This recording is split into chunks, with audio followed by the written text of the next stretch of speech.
What I'm going to talk about this morning in my presentation is that I'm going to give you an update on where we are, kind of both nationally on the programs that have been run in digital health over the last few years, a bit of a report card, strategy, where we're going next, what are we doing with some of our current initiatives and the status of those. I want to talk about our patient engagement theme. And those are the kind of main elements that I want to cover in my presentation. And before I get into it, I'm also going to kind of look at the consumer area. And I think certainly the consumer and the patient is a large part of our focus. And I wouldn't pretend to think that we know all the answers at this particular stage. We're kind of early in this journey.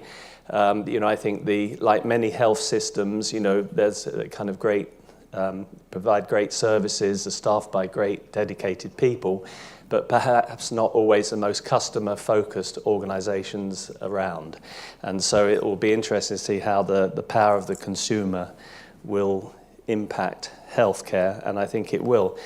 Now, everybody, of course, the popularity of Uber is that everybody uses an Uber anecdote in their presentation, and one I was going to use is Fluber. But before I start that, I do use Uber, and I had an experience last night actually with them, a good and a bad experience, funnily enough. And I went to an event called the Walrus Dinner, and you don't actually eat walrus at that dinner. I'm sure it's pretty chewy if you were. But the Walrus Dinner is run by the Walrus Foundation. They publish a magazine that some of you may have read. And basically, every year they hold a health policy dinner. And the health policy dinner is invite only. It includes a load of people from industry, all sides of the kind of spectrum of healthcare in Ontario. And it also has the health minister and the deputy minister usually attend. And it's Chatham rules only, so I can't reveal any of the contents of the discussion. But it has, figures like the head of the OMA and so on. And I know that in previous meetings, bread rolls have been thrown at people during the sessions. And so the debate can be quite heated. And last night it was, but it also was very entertaining as well. Anyway, getting to the point, at the end of it, I called an Uber to take me home. And it was going to arrive, I could see on my phone within a couple of minutes. It arrived. And then I was just about to leave when suddenly the journey started. And I thought, that's strange, I haven't even got in the cab yet, but it's actually showing now that it's taking me home. So I phoned the driver, I said, what the hell, I've not got in the cab yet. And he said, is that Michael? And then I could hear a huge argument going on as he was throwing out the passenger who got in, who was pretending to be me. Now, of course, it was already billing my credit card. But the good thing about Uber is that they do have very good kind of customer service. And if you've used Uber and if there's ever a mistake, you can easily send a help request back, explain what the problem was, and immediately, without a question, they refund the money. And that's exactly what they did. But it was interesting kind of experience to see that happen with Uber. But the reason I brought up Uber at this particular time, one of the elements about Uber that we all know, although they have certainly put a lot of effort in tracing the customer journey, and so it certainly isn't the price, it is the customer experience that attracts people to Uber, the convenience and so on. But on the other hand, it's a very disruptive technology, and when Uber comes to a city, they're not always welcomed by everybody, including the existing taxi drivers who are going to have to really change their careers and the impact. The licenses they bought will be worth a lot less than they were hoped as an investment for their pensions and so on. So there's a lot of disruption in there.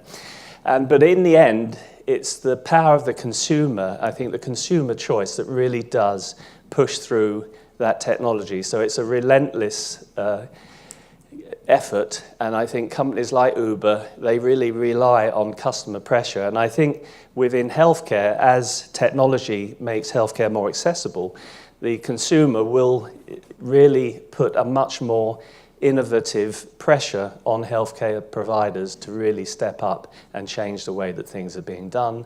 And I think that this will be something that will be very good for everybody. And the interesting thing is that Uber have also partnered in the US in the healthcare field. Part of it is to look at the transportation side so that if someone has an appointment, they can immediately get a car to their place, take them to the doctor, take them home, which is extremely convenient. But one of the offers they've been running is a flu package, where basically they don't run it continuously, but at certain times they'll do a promotion in the city, and when you check into Uber, you'll see a button on the Uber app where you can actually request to have a nurse come to your home and give you a flu shot. So that's a really great use, and it's showing the convenience of consumer care. That's not been available in Canada yet, but I wanted to also highlight one of the applications that is available in Ontario and seems to be gathering some traction. I saw they were at Health Achieve last week in the exhibition, and this is an app called Akira. And this particular app is one where you can pay a monthly subscription fee of $9.99, and for that you can then have a video consult or FaceTime consult on your phone with a doctor, and they can also they can prescribe drugs, and those drugs can be delivered to your house, I guess, for an extra fee. But can you imagine the convenience of that? If you are a mother or a father with 3 kids, one of them's ill, and you've got the prospect of having to bundle the whole lot off to the hospital or to the family doctor, the convenience of this type of service is really seems excellent. And even though we're in a public system, I'm sure people are willing to pay a little bit extra to get this. Perhaps it's going to be reimbursed by OHIP in the future. But I think this is one example of a disruptive type of app that's coming to healthcare in Canada in our public system. Now, this week is also Digital Health Week. And this is the 3rd year that Digital Health Week has been run, so from the 14th to the 20th of November. And it basically is a national celebration of the benefits of digital health. And it's great to see that we've got 40 organisations across the country, encouraging Canadians to think digital health and to be part of the national conversation of digital health. And being part of this conversation, this will help inform decisions about digital health, improve awareness, and support Canadians in moving from patients to partners in managing their own health. And there are a lot of educational events and social media campaigns that have been running during this week, some we participated in over the last couple of days, and certainly the partnership program that we're here now is also a great part of this program. Now, I said I'd talk a bit about where we are and what's next, and I like to kind of describe that we've kind of had 3 kind of waves of innovation. And the first one, it was really putting in place a lot of the building blocks of the EHR, the information sources, those core information sources that you need to build together a picture of a patient's health. Then leading on from that, in the last couple of years, we've moved away and put our focus more on clinicians and the clinical use of the digital tools that they have, like EMRs and so on. And now the future focus, and the current and future focus, is to see how we can really bring that out to patients and consumers. And I think that to many people, the investments in healthcare IT are a little bit like an iceberg. 80% is underwater. There's a small percentage above water that's visible to patients. But I think the exciting thing is that visible proportion is making a bigger and bigger impact as time goes on. And I wanted to spend just a couple of minutes talking about where we are in terms of these different programs, looking at performance. And some of the interesting facts and figures are that when we look at the progress with the electronic health user adoption landscape, we can see now more than 250,000 health system professionals, doctors, nurses, pharmacists, other clinicians and administrators are now using EHRs. And this includes provincial and territorial EHRs with access to 2 or more clinical domains and single clinical domains, for example, drug information systems. Those represent more than 500,000 uses across the country. So there's been great growth.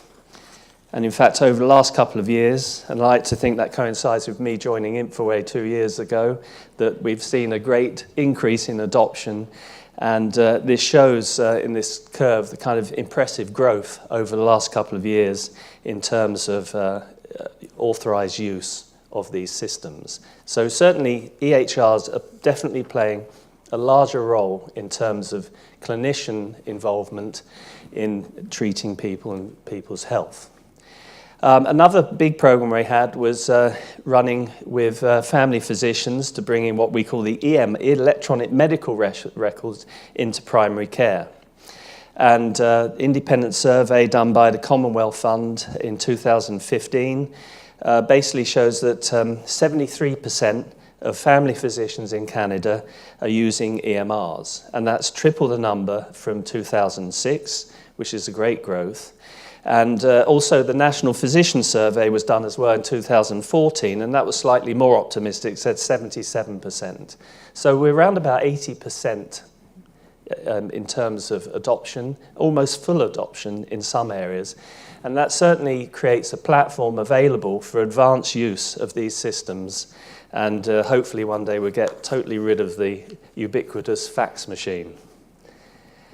And one I particularly like always is the financial benefits of the programs, and which gives a kind of return on investment.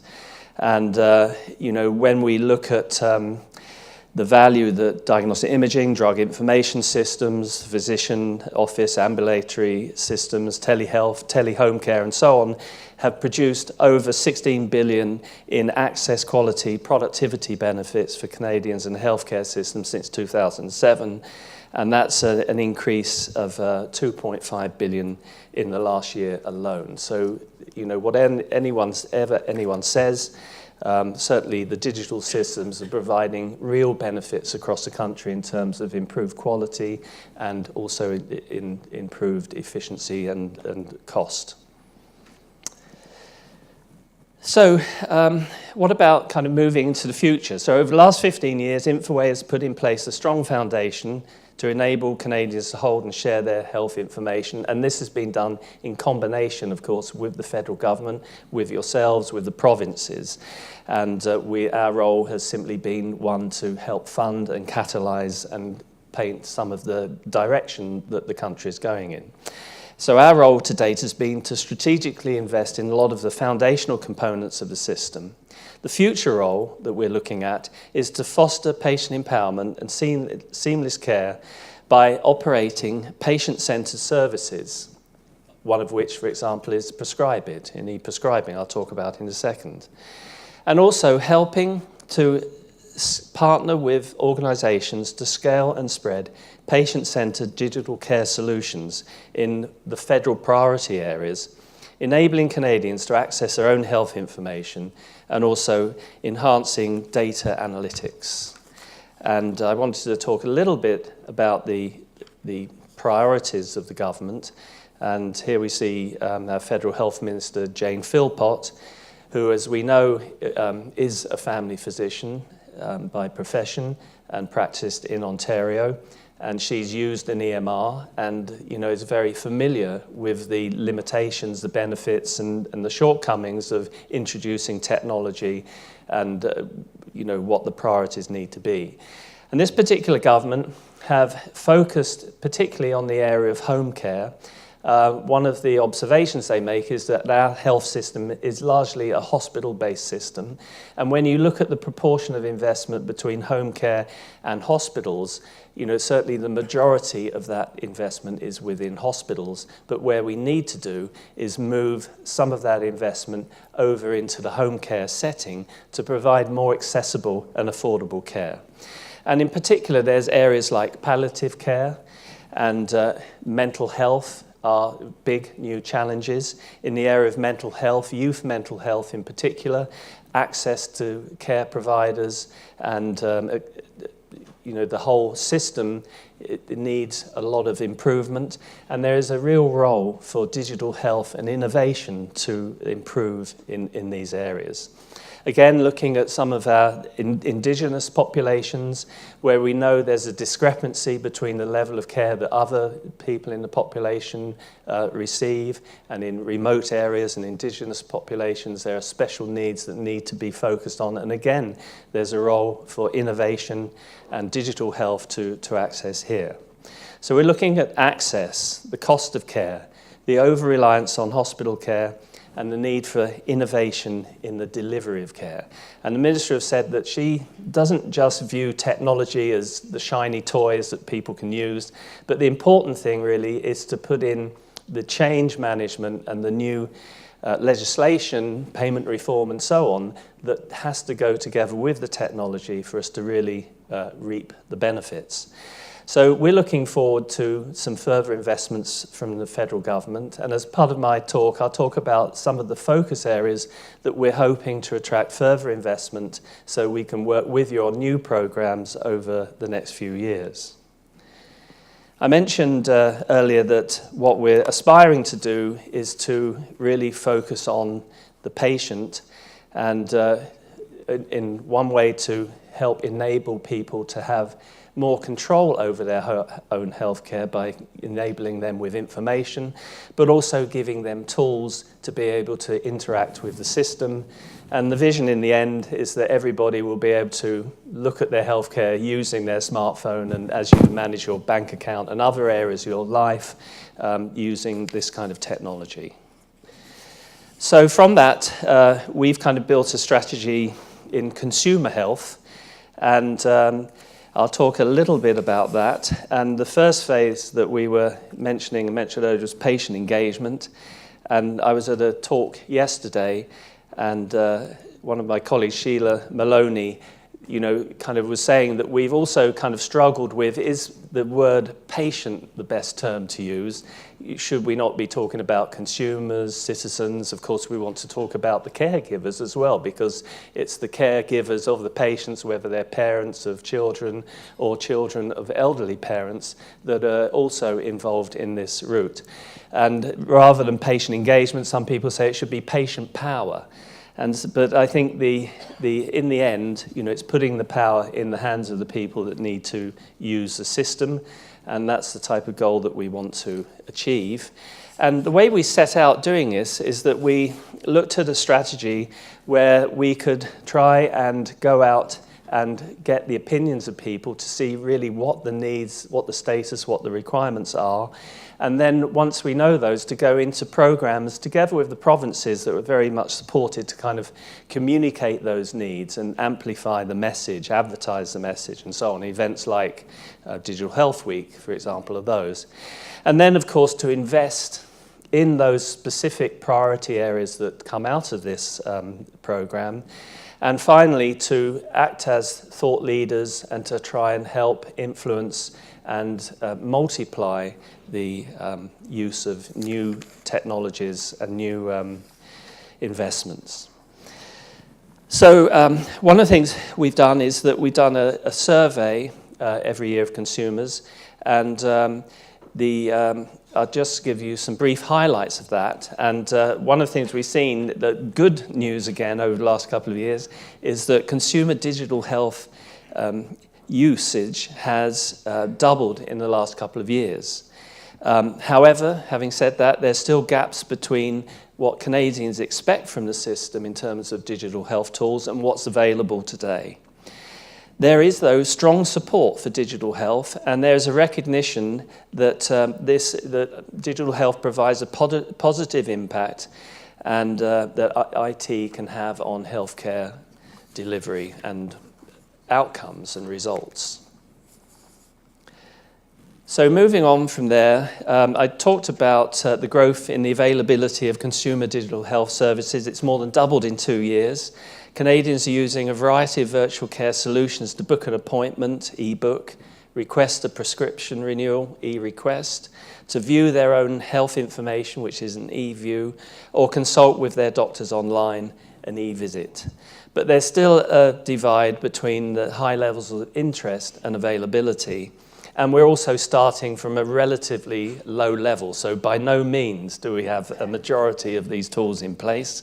As the table will show here, in 2014, about 7% of Canadians could access one of these or more of these type of systems. 2016, this has grown to 14 to 22%. So again, a good growth, but still a long way to go.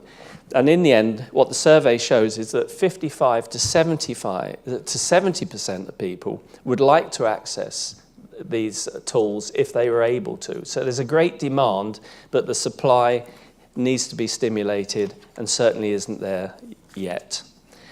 So I talked about the investments, and our program then, we took the major priorities that Canadians have, so e-booking, e-visits, e-renewals, online access to their health records, and tele-home care as the 5 core components of our consumer health investment program. And in the last budget, we received some money from the federal government to advance some of these programs, and in particular in the area of tele-home care. And we're really starting from a relatively low base in here, but there are some very exciting projects going across the country. I think the good thing is the outcomes have been proved, so we're not really looking to kind of prove outcomes. We're now looking to spread and scale technologies that are known to improve outcomes. So far, we've done 6 active projects in tele-home care in Quebec, Newfoundland, Ontario, and Prince Edward Island. It's involved about 8,000 patients, and it's been in the areas of COPD, congestive heart failure, diabetes, mental health, and also renal dialysis. We had a relatively modest sum of 10 million to invest in 2006, and we're already oversubscribed in the programs that we want to do, and we're looking at a further application for a much more substantive investment from the federal government coming from hopefully their home care program in 2017 budget. So what are the results of these programs? These charts come from outcomes in Ontario, and the study was done by the Ontario Telemedicine Network. And so their survey basically found that more than 98% of patients involved in these studies were highly or somewhat satisfied with its tele-home care program. 86% indicated the less need to visit an emergency department, and 79% indicated less need to visit a primary caregiver. And so in terms of patient convenience and also cost effectiveness of healthcare and quality, these programs definitely can make an impact. I think one of the challenges that we all face is how do we really bring these savings into the system, and also how do we change the way that care is delivered so that we can facilitate this type of delivery in a rapid way across the country and meet the demand. I also wanted to highlight a couple of other programs that we have supported. These are in the area of personal health records. And in Nova Scotia, a lot of work had been done by the Nova Scotia government, and in introducing a program called My Health NS, and it uses McKesson Relay technology here. It's an online portal that enables patients and doctors to share information, including routine test results. What happens is that patients are enrolled by their primary care physician. It started with a 3-year demonstration project, which involved 35 family physicians and was targeting about over 6,000 patients, which was double the original target. In terms of what came out of the system, what was really appreciated is that e-results got high ratings from patients and providers, being able to look at their own lab tests, diagnostic imaging reports, and so on. E-visits were seen to be the biggest gain for the health system, and because they replace a lot of face-to-face visits, and several e-visits can be completed in the same amount of time it takes for one clinic visit.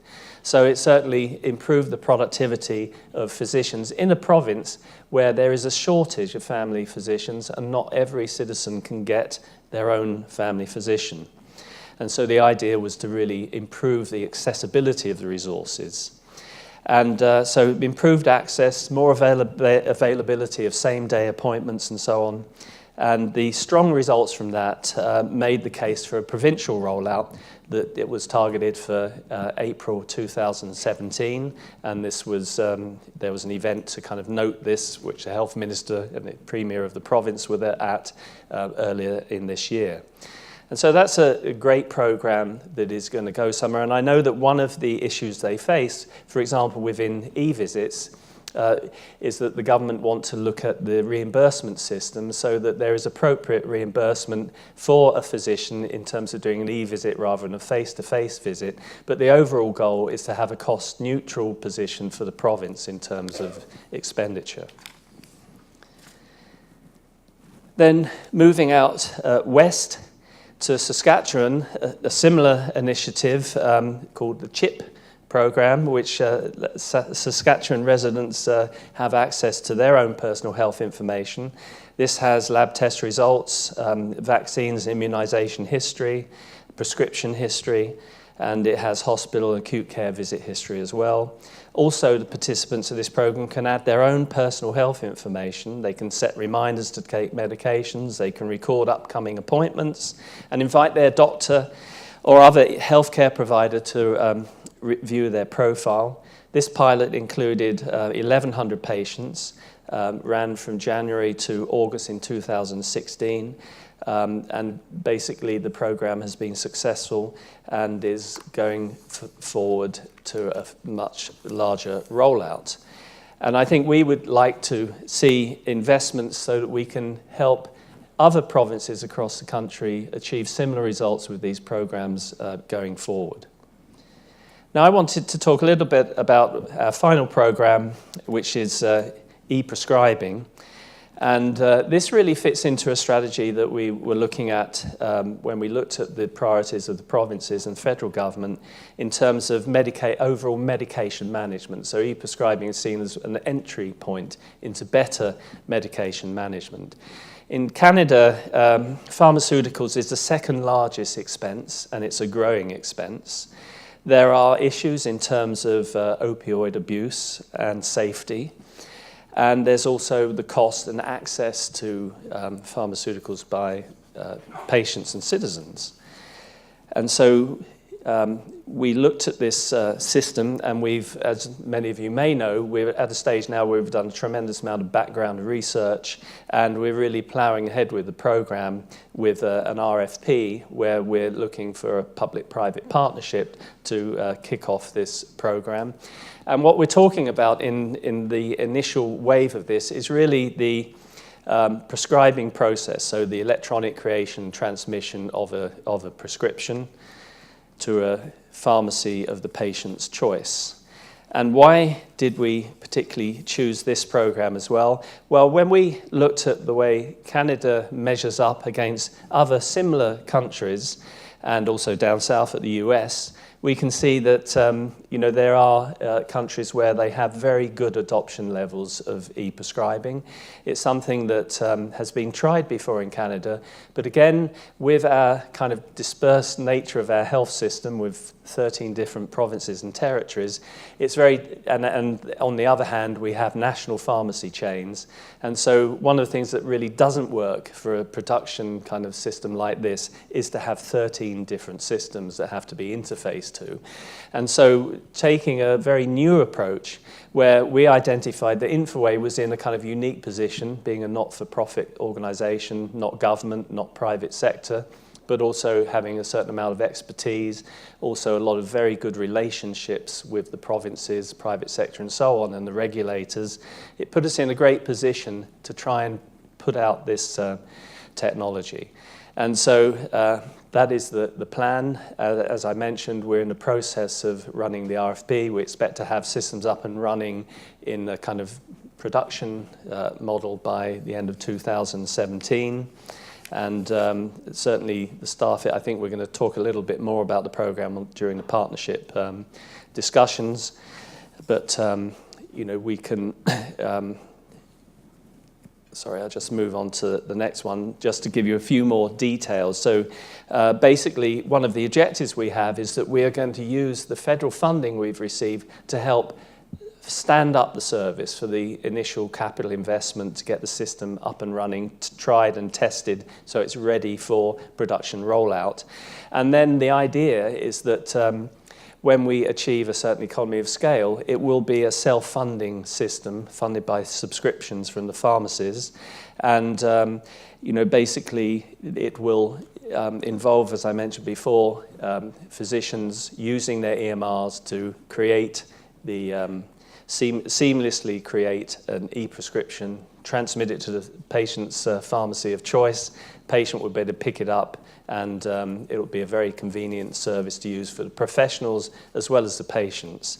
And what are the benefits that this offers? And we looked at all the different stakeholders, and I'll just mention a few of those. Certainly for patients, we see more convenience, so you can get to the pharmacy, the prescription will be ready and waiting for them. Safety, security of a secure electronic transmission. For the prescribers, there's going to be fewer errors. It's going to be a seamless, easy system to use with better communications with the pharmacies as well. From a pharmacy point of view, it will certainly help their productivity. I think it will help their customer focus. And again, with a productivity view in mind, they'll be able to, secure message the prescribers, and there should be less errors in terms of looking at handwriting and transcription and everything.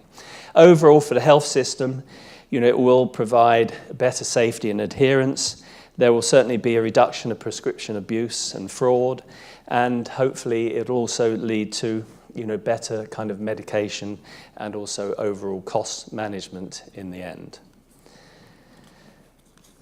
So those are the challenges we are facing and running.